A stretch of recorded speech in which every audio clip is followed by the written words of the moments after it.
नमस्कार. आपण पाहत आहात न्यूज मराठी. पुणे ग्रामीण जिल्ह्यातील वडगाव निंबाळकर पोलिसांनी उल्लेखनीय कामगिरी करत नागरिकांचे हरवलेले मोबाईल शोधून परत केलेत. यामध्ये एकूण 4,05,000 रुपये किमतीचे तब्बल 13 मोबाईल फोन शोधून त्यांचे मूळ मालकांना सुपूर्द करण्यात आलेत.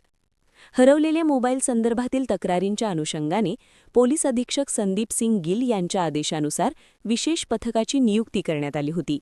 या पथकाने तांत्रिक माहितीचा वापर करत विविध ठिकाणांहून मोबाईलचा मागोवा घेतला. या कारवाईत विवो, सॅमसंग, रिअलमी तसेच आयफोनसारख्या महागड्या मोबाईलचा समावेश होता. विशेष म्हणजे आयफोन 13 प्रो आणि आयफोन 11 प्रो सारखे उच्च किमतीचे मोबाईलही शोधण्यात पोलिसांना यश आलंय. शोधण्यात आलेले हे सर्व मोबाईल महाराष्ट्रातील विविध भागातून जप्त करून संबंधित मालकांना परत देण्यात आले. त्यामुळे नागरिकांमध्ये समाधानाचे वातावरण निर्माण झाले. ही संपूर्ण कारवाई पोलीस अधीक्षक संदीप सिंग गिल, अपर पोलीस अधीक्षक रमेश चोपडे, गणेश बिरादार तसेच उपविभागीय पोलीस अधिकारी डॉ. सुदर्शन राठोड यांच्या मार्गदर्शनाखाली पार पडली. यामध्ये सहाय्यक पोलीस निरीक्षक नागनाथ पाटील, पोलीस हवालदार अनिल खेडकर, पोपट नाळे, हदसनाथ देवकर आणि विलास ओमासे यांच्या पथकाने महत्त्वाची भूमिका बजावली.